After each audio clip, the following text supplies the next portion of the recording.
Estamos começando mais um programa Ação e Meio Ambiente. Nos próximos 2 episódios, nós vamos tratar da questão da importância da fisioterapia na nossa sociedade. No primeiro episódio, nós vamos falar sobre a profissão e suas especialidades. E no segundo episódio, vocês vão conhecer como é maravilhoso o trabalho da clínica do Unifiel. Vamos lá? Interessante isso, quando a gente fala em fisioterapia, antigamente a gente via que era um campo um pouco subsidiário à atuação do médico. E hoje em dia você nota que eles trabalham de forma muito mais complementar. Como é que foi a evolução da fisioterapia nesse tempo todo? Desde quando ela é regulamentada como uma profissão, como é que foi a evolução disso? A fisioterapia ela foi regulamentada como profissão em 3 de outubro de 1969. E de lá para cá muita coisa mudou. Nós tivemos uma evolução muito grande, tanto no campo de atuação do fisioterapeuta, quanto no reconhecimento da população diante da atuação do fisioterapeuta.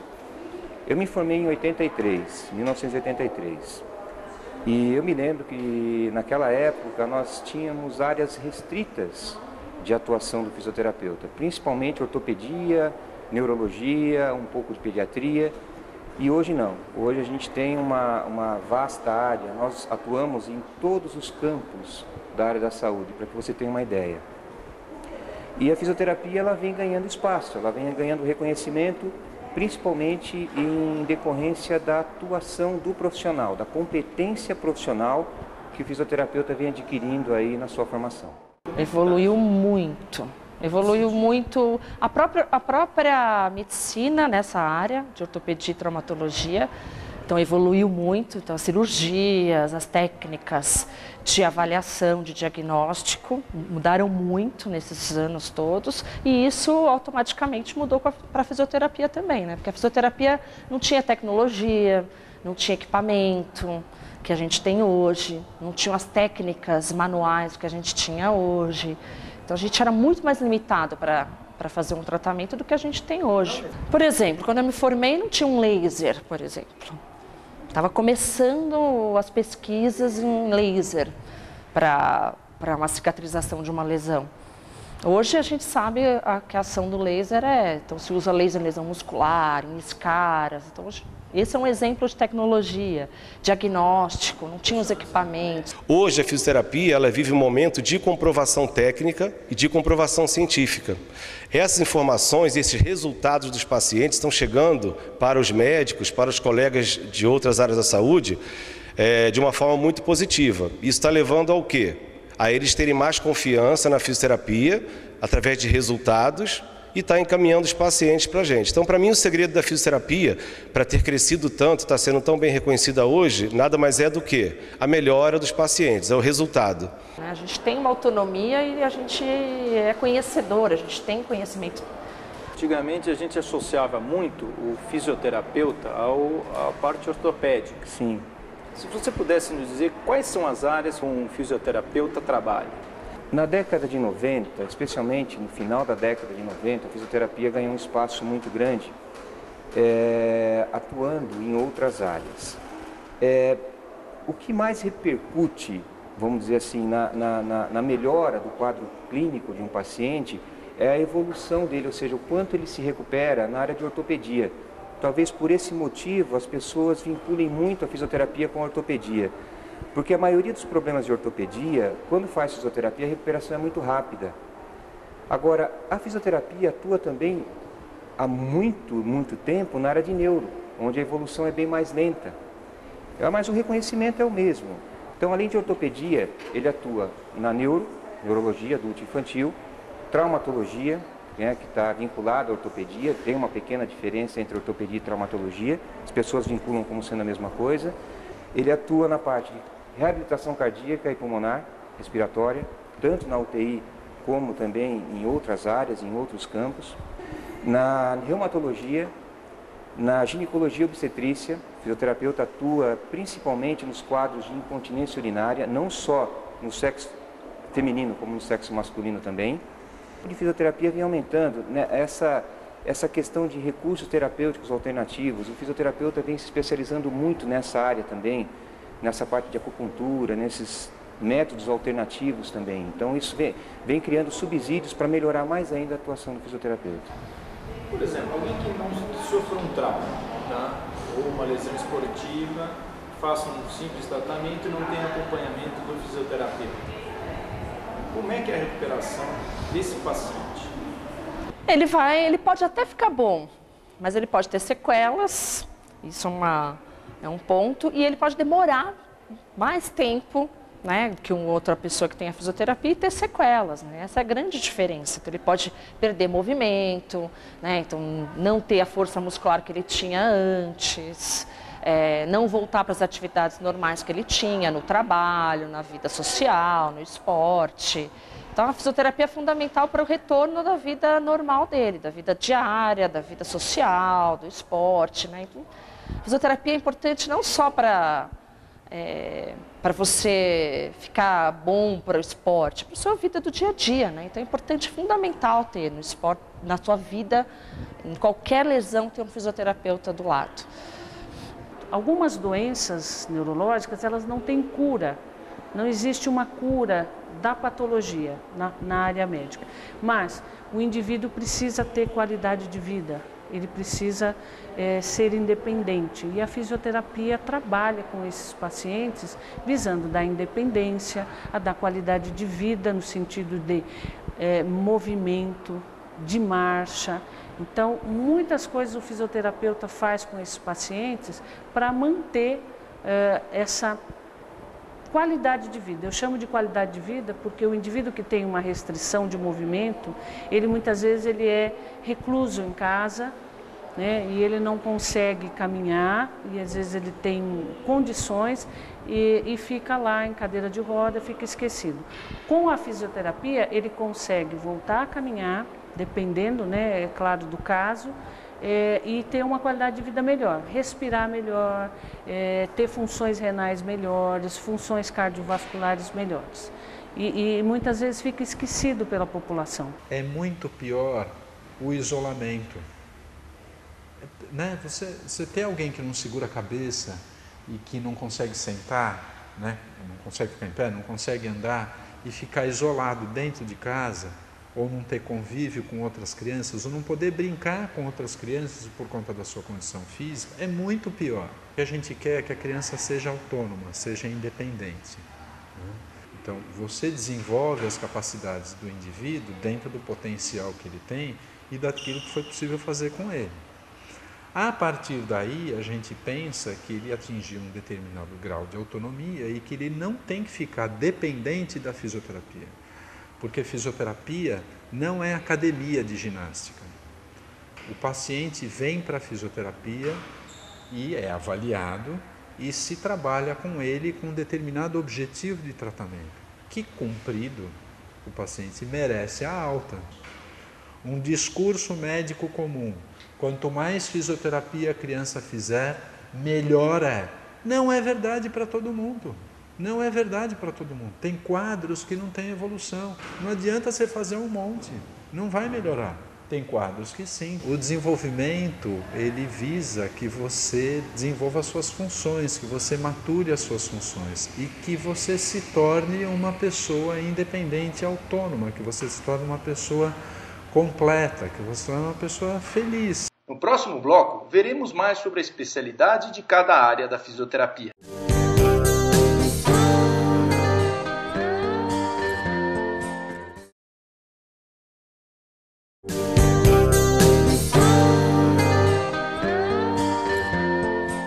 Vamos agora ver um pouco mais sobre cada área de atuação da fisioterapia. Professor, obrigado aqui por colaborar conosco no programa. Eu queria que você contasse para a gente qual é a sua formação. Sou fisioterapeuta, formado em Presidente Prudente, na UNOeste. Sou mestre em Morfologia, em Anatomia, pela Unifesp. E trabalho como docente na área de fisioterapia há 20 anos. Eu sou especialista em neurologia, em fisioterapia neurológica e sou mestre em gerontologia, em ciências do envelhecimento. Então, eu me formei em fisioterapia no ano de 2002, depois fiz minha especialização, minha residência cardiovascular funcional no Instituto Dante Pazanese de Cardiologia em São Paulo. Depois disso, eu vim trabalhar aqui na Fiel e hoje eu sou doutora em ciências pela disciplina de cardiologia da Universidade Federal de São Paulo. Sou fisioterapeuta com formação formada em 1994, com especialidade em ortopedia, traumatologia e fisioterapia desportiva. Saúde do trabalhador, que acaba trabalhando também com ortopedia e traumatologia, e o meu mestrado é em gerontologia, envelhecimento. Na sua área, especificamente, eu queria que você comentasse onde se encaixa o fisioterapeuta nessa sua especialidade. Então, a fisioterapia, conhecida como fisioterapia cardiovascular, ou por alguns até como fisioterapia cardiorrespiratória, ela se encaixa em dois aspectos fundamentais. Um, que é no ambiente intra-hospitalar, que aí envolveria tanto a parte de UTI quanto a parte de enfermaria. E o outro aspecto seria a parte ambulatorial, então que seria em clínicas ou até mesmo em ambulatórios dentro de um serviço hospitalar. Então, dentro da parte de UTI, a gente pode estar trabalhando com pacientes que eventualmente evoluíram com infarto agudo do miocárdio, que é o famoso ataque cardíaco, pacientes que têm já uma doença cardíaca instalada ou aqueles pacientes que foram submetidos a alguma cirurgia cardíaca de grande porte, como as famosas pontes de Safenas ou as próprias cirurgias de válvulas. Depois esses pacientes são encaminhados para a enfermaria. Tanto na enfermaria quanto no ambiente de UTI, a gente trabalha com o objetivo principal de prevenir complicações respiratórias ou até mesmo de tratá-las, caso venham ocorrer, e também no aspecto de mobilização desse paciente, evitar que ele fique por um repouso muito prolongado no leito, que pode vir a ter outras complicações que não apenas do coração. Então vai desde a parte respiratória, que é aquele paciente ainda que se encontra entubado, ainda com um tubo, respirando às custas de um aparelho, né? E que você pode trabalhar com técnicas de mobilização mesmo, técnicas respiratórias a nível pulmonar que a gente faz, até mesmo de exercícios de mobilização de membros, de pernas, de braços, que a gente trabalha para evitar esse repouso prolongado. Especificamente no hospital, a gente trabalha com poucos aparelhos, é mais manual. A gente trabalha com técnicas que utiliza o ventilador mecânico, é um respirador que faz a parte artificial enquanto esse paciente não consegue ter a respiração sozinho. E depois, no ambiente já da enfermaria, aí sim a gente trabalha com movimentação, com mobilização, até mesmo com exercícios resistidos, que a gente usa muitos equipamentos que utiliza numa clínica assim que for disponível nesse ambiente hospitalar.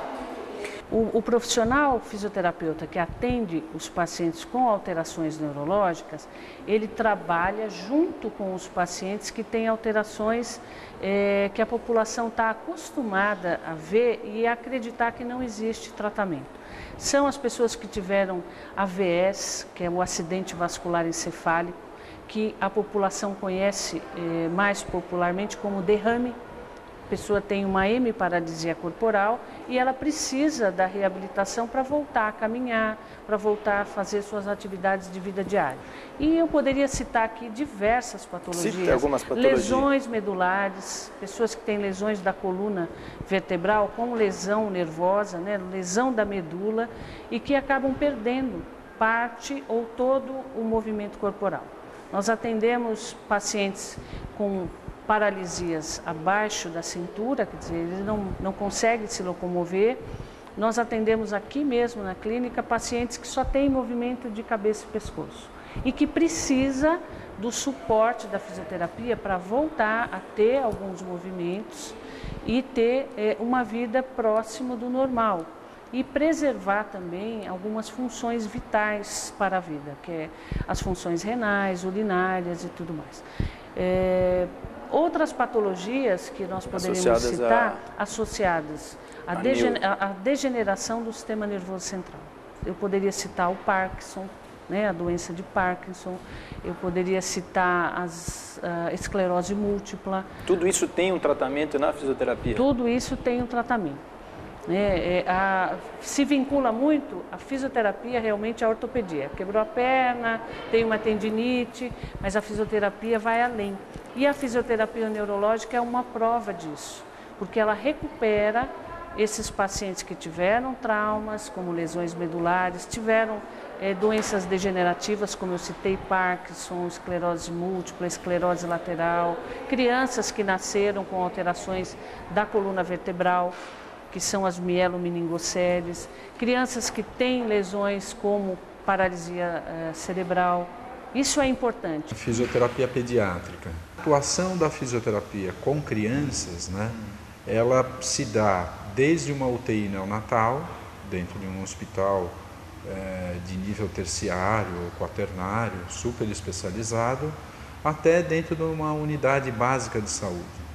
Então, você tem o aspecto principalmente da questão respiratória sendo atendida, né? Principalmente no começo da vida ou numa UTI neonatal. E depois disso você tem as questões ligadas ao desenvolvimento e as crianças que cursam com uma lesão neurológica, que cursam com uma sequela neurológica. Então, a ortopedia são as doenças ósseas, doenças ligadas a osso, a músculo, doenças. Traumatologia são essas lesões, acidentes de moto, acidentes, quedas, lesões que acontecem no esporte, um acidente de carro. E as lesões no esporte normais, não só de quem é atleta, né? De praticante de atividade física no final de semana, por exemplo. Então tem essa divisão na área, né? Que é diferente. Uma coisa que me chamou a atenção também foi RPG. Certo. Eu fiz umas poucas sessões e o negócio muda. É assim tão rápido? Como é que é? E é um trabalho também do fisioterapeuta. A maioria das pessoas não tem consciência do que é uma postura correta. A verdade é essa. Tem a chamada postura correta e a postura ideal. Tem a postura correta para a posição sentada. Então a orientação é a seguinte, que o paciente sente sobre o assento e que ele ache os dois ossinhos que estão abaixo do bumbum, do glúteo. A partir do momento que ele achar esses dois ossinhos, ele tem que saber utilizar o encosto da cadeira, ou seja, trazer o seu tronco para trás para poder apoiar, e os pés devem estar totalmente apoiados no solo. Essa seria a postura ideal. Alguns vícios da postura sentada são sentar com o bumbum, o glúteo muito para frente, que vai sobrecarregar bastante a região lombar, ou sentar fazendo uma flexão da coluna para frente, que também vai sobrecarregar bastante a região da coluna cervical e da coluna torácica. Tem a postura correta para a posição deitada. A orientação seria travesseiro e depois mais alguns coxins embaixo do joelho, fazendo com que os joelhos fiquem com um pouquinho de flexão. Essa flexão do joelho vai estar dando um descanso, um conforto na região lombar. Então a região lombar vai estar totalmente apoiada no solo e o paciente consegue dormir sem sofrimento na coluna lombar. Se o paciente tem o costume de dormir de barriga para baixo, a orientação ele vai ficar então de barriga para baixo e o travesseiro ou o coxim sai da região dos joelhos e agora vai para a região do abdômen, ali na barriga. E o paciente vai deitar. Então, novamente, esse coxim que está sendo colocado no abdômen vai fazer com que a região lombar não fique sobrecarregada e não gere dor na região lombar. Caso o paciente necessite dormir de lado, a orientação é a seguinte: os travesseiros vão ser colocados entre os joelhos.